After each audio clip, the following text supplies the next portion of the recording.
Aujourd'hui, on parle de l'évangile de tel. Branham, on a les branhamistes aujourd'hui qui sont zélés pour ce faux évangile.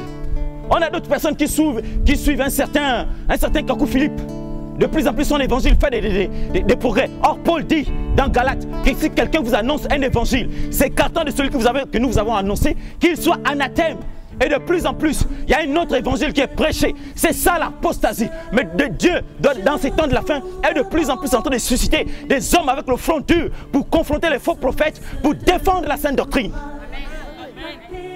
Comme Jude le dit, car il s'est glissé parmi vous certains hommes dont la condamnation est écrite depuis longtemps, des impies qui changent la grâce de Dieu en dissolution, en péché. Mais il dit quoi? Il leur demande de combattre pour la sainte doctrine, d'être des défenseurs de la sainte doctrine. Et je suis venu.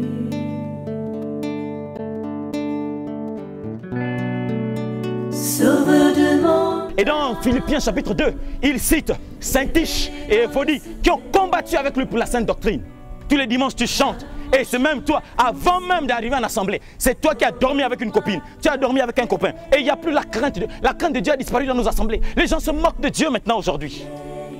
C'est le temps de se sanctifier, c'est le temps de se purifier, c'est le temps de craindre Dieu. Parce qu'à tout moment, la trompette peut retentir. Les gens n'aiment plus entendre la sainte doctrine. On ne veut plus entendre parler de sainteté. On ne veut plus entendre parler de la crainte de Dieu. On ne veut plus entendre parler de toutes ces choses. On fait des fables, des choses qui chatouillent les oreilles. Quand on dit reçois, oui, je reçois. On a déjà tout reçu en Jésus-Christ de Nazareth. On a déjà tout en Jésus. On a déjà tout en Jésus. La Bible dit béni soit Dieu, le Père de notre Seigneur Jésus-Christ, qui nous a bénis de toutes sortes de bénédictions spirituelles dans les lieux célestes en Christ. Qu'est-ce qu'on va recevoir? Oh, je coupe. Il n'y a rien à couper. Il n'y a rien à couper.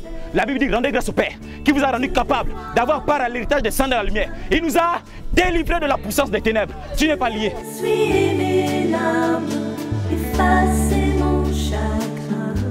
Et Dieu nous interpelle à changer de vie.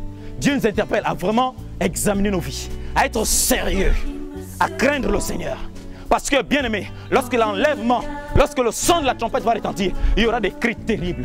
Les gens vont pleurer terriblement. Parce qu'ils vont réaliser que là, c'est la catastrophe. L'homme impie va se lever. Il va persécuter terriblement les chrétiens. C'est pourquoi il faut se sanctifier pour partir et éviter la grande tribulation.